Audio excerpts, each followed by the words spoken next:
sobre la mesa, exactamente 10:41 de la mañana, y vamos a tratar este tema relacionado con la pregunta del día.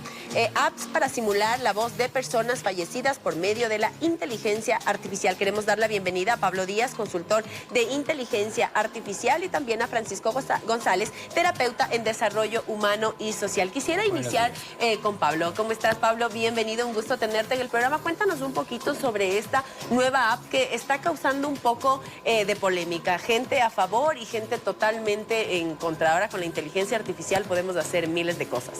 Bueno, escuché un poco a lo que están hablando al respecto. Existen no una sola aplicación, existen varias aplicaciones que pueden servir para replicar la voz y replicar los patrones de lenguaje y las formas de hablar de varias personas. Estas aplicaciones llevan un par de años en pleno desarrollo, están avanzando constantemente y estarán cada vez más presentes en diferentes ámbitos. Uno de los ámbitos en los que se está utilizando es justamente el tema de poderle dar una voz a gente que ya ha fallecido, ¿no es cierto? Entonces, existen muchas aplicaciones que se puede dar para este tipo de tecnologías. En este caso puntual me parece una oportunidad muy interesante para volverle a dar vida a personas que ya no están falleciendo, ¿no? Francisco, bienvenido también. Desde la parte personal, bueno, podríamos imaginarnos quizá en una empresa tradicional, ¿no es cierto?, generar una imagen donde quizá el fundador de una empresa les dé la bienvenida. Les diga bienvenidos a esta empresa, es una tradición, que nació hace 200 años. Y uno diga, bueno, interesante, ¿no? Que una imagen casi holográfica, muy perfecta, nos da una bienvenida con la voz de la misma persona a un tour guiado en una empresa, me invento. Pero ¿qué pasa ya en un hogar, ¿no? Yéndonos al otro extremo, donde decíamos que quizá una persona, quizá una dama viuda, por poner un ejemplo, reproduzca diariamente la voz de su esposo fallecido y casi que mantenga una conversación? ¿Sería esto raspar una costra, despertar nuevamente esa herida todo el día o todos los días, no dejar ir a esta persona fallecida? Falta de aceptación. Falta de aceptación quizá. ¿Cuál sería la opinión desde este lado del terapeuta? Bueno, buenos días con todos los televidentes. A ver, entender que el ser humano tiene ciclos vitales. Nace, nutre, crece, se reproduce y muere. Ese es el ciclo natural de un ser humano. Cuando una persona no deja ir a las personas que fallecen, existe la diferencia entre el dolor y el sufrimiento. El dolor es el proceso de sanar una pérdida, hablando netamente de un duelo o un fallecimiento. El sufrimiento es perenne, es constante, tú eliges sufrir. Imagínate tener una herramienta de esta magnitud en la cual tú estés reviviendo y replicando conversaciones, imágenes, un montón de cosas. No vas a poder cerrar ese ciclo con las personas. El hecho de elaborar un duelo de alguien es poder recordar a las personas de una manera grata y llevándose a cada uno esta parte que llamamos el legado, que es la enseñanza que nos deja a las personas. Pero si yo tengo algo totalmente presente, que esté replicando estos momentos, nunca voy a poder cerrar este duelo que se hacen con las personas fallecidas. Dejando claro que también no es que se está en contra de esto, porque también puede servir como una cuestión terapéutica para ciertos aspectos. Pero tenemos que entender que somos casi 9.000 millones de personas y no todas las personas pensamos igual y tienen la misma madurez emocional o la madurez mental para poder manejar este tipo de herramientas. Entonces imagínate una persona que tenga un rasgo de obsesión y compulsión. Va a estar constantemente con esto. Ahora, los riesgos que también tienen las guías son esta cuestión de publicidad, que también pueden salir estafados. Porque las personas, gente que se va a obsesionar con esto, ¿no? Entonces sí creo que es una cuestión de responsabilidad grande, tanto de la persona que deja firmando el contrato para este servicio, como la familia. Debería ser muy consentido entre las dos partes, entre el que fallece y las personas que se quedan con esta información de una manera madura. ¿Y qué información se va a manejar? Claro. Precisamente teníamos a un televidente que nos decía que a él le gustaría cerrar ese ciclo porque no tuvo la posibilidad de despedirse de su padre, que falleció en Estados Unidos con COVID, nunca llegaron sus cenizas, no se pudo hacer absolutamente nada. Entonces, claro, quedó cierto vacío que para, me imagino, sus familiares fue muy difícil y no pudieron cerrar nunca ese ciclo. Entonces, podría ser algo adecuado si va guiado de la mano, tal vez de un especialista, pues que pueda ir ayudándole en este Por proceso. supuesto, hacer un duelo se lo puede hacer sin la presencia de la persona, o sea, es un proceso terapéutico. Pero si se tendría esta herramienta justamente, usarla profesionalmente sería magnífico, porque existen técnicas como un roleplay, el juego de roles en el cual una persona asume el rol de la otra persona y se cierra el ciclo. Eso se hace terapéuticamente. Sanar, ¿no? O sea, de sanar, pero si yo voy a estar con la herramienta para estar constantemente, no me va a ayudar. Correcto. Ahora, Pablo, desde la parte ya tecnológica del avance, es sumamente interesante, ¿no? Porque hablábamos de esto, ahora el especialista en cuanto al tema de terapia nos decía que sí podría servir para este tipo de cosas. Yo quiero profundizar un poco en la parte tecnológica, porque, como decía, sería muy interesante, un invento, entrar a la fábrica de Ferrari, que el señor Ferrari pueda hablarme y darme un recorrido guiado por una fábrica o qué sé yo. El avance tecnológico es tal que se puede llegar tanto a reproducir movimientos, imágenes, voz. ¿Cómo se llegó a desarrollar de esta manera tal perfección que puede llegar a reproducir tanto en cuanto a voz, movimientos, gesticular, cómo era la persona originalmente? Sí, bueno, en cuanto a replicar, digamos, personas, existen dos tecnologías principales que se toman para esto.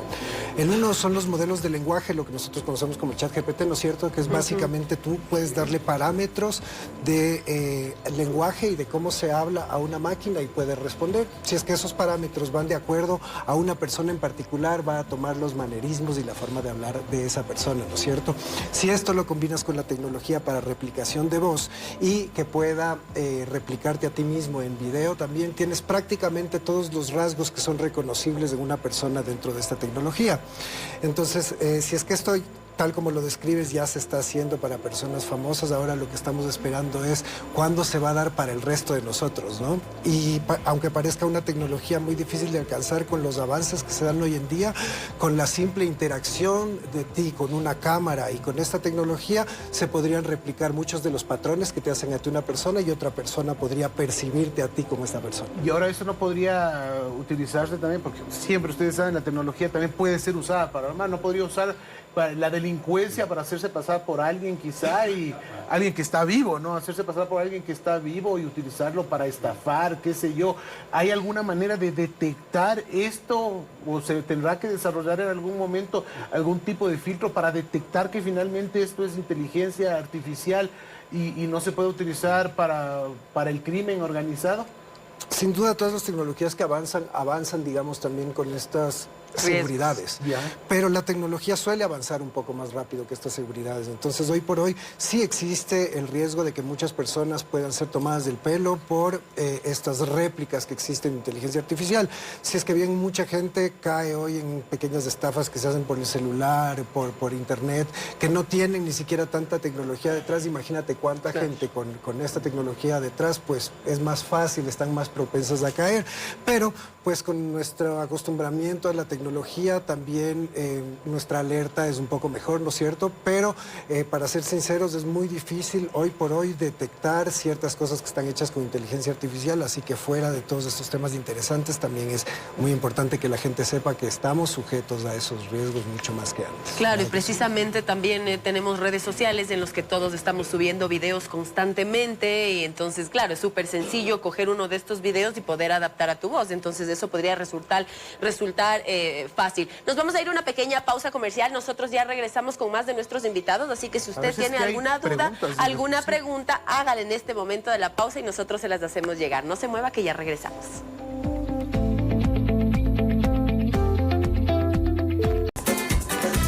10:55 de la mañana, usted está viendo, saboreando su programa favorito. Gracias por la sintonía. Y estamos hablando de esta famosa app o de varias aplicaciones hoy por hoy que pueden replicar movimiento, gesticulación, voz incluso de personas ya fallecidas. Y nos acompaña Francisco González, terapeuta de desarrollo humano, Pablo Díaz, consultor en inteligencia artificial.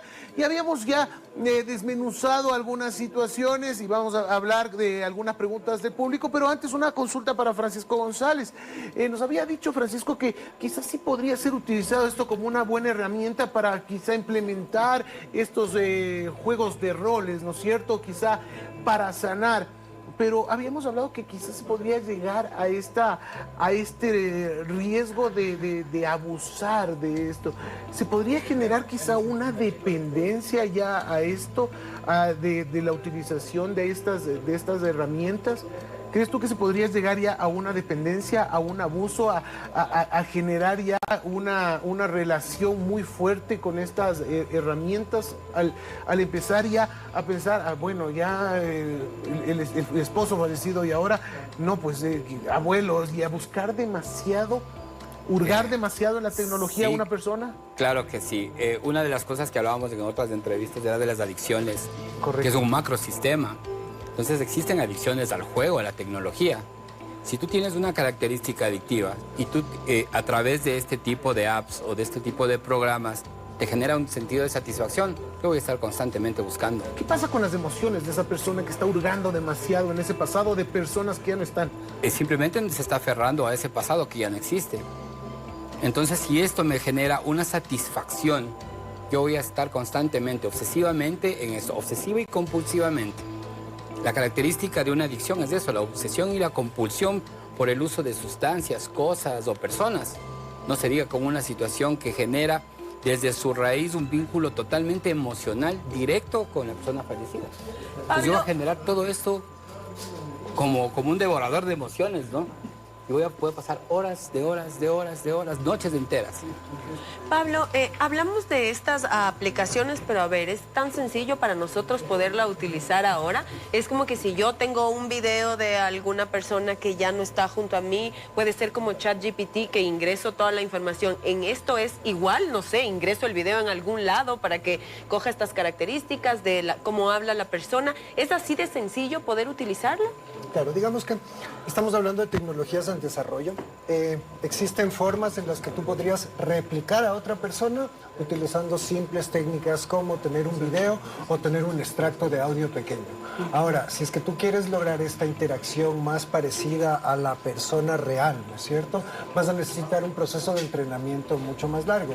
Las personas tenemos formas de hablar, patrones, ciertos conocimientos que las personas que nos conocen saben bien cómo son esos patrones. Para que ese patrón se pueda sentir de esa manera se necesita un entrenamiento bastante largo.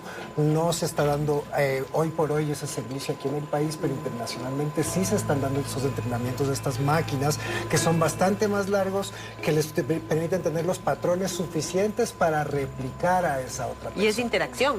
Esa interacción. Entonces tú podrías, O sea, yo le pregunto, me responde, podrían ¿sí? durante mucho tiempo tener una conversación con esta máquina va a tomar sus patrones, no solo las palabras que ustedes utilizan al hablar, sino también la forma y los manerismos, y después ustedes mismos podrán sentirse replicados en esta máquina. Imagínense las personas que les conocen a ustedes, pero como te digo, ya se puede hoy por hoy imitar voces y imitar ciertos patrones de habla, pero lo que van a buscar estas tecnologías es un entrenamiento tan extenso que lo vas a sentir de esa manera, ¿no? Agradecemos muchísimo la presencia de nuestros invitados. El tiempo nos ha volado. La verdad es que creo que todos llegamos a la conclusión de el impacto que sería verle hablar a alguien muy querido por nosotros que ya no está frente a nosotros, verlo hablar y quizá muy parecido, ¿no? Muy difícil. Agradecemos nuevamente Pablo Díaz, consultor en inteligencia artificial, Francisco González, terapeuta en desarrollo humano y social. Saque sus propias conclusiones y gracias por su participación en esta consulta y por vernos toda la semana. Nos vemos el día lunes. Un beso grande para Que esté todos. muy bien. Muchísimas gracias. Saboreando la mañana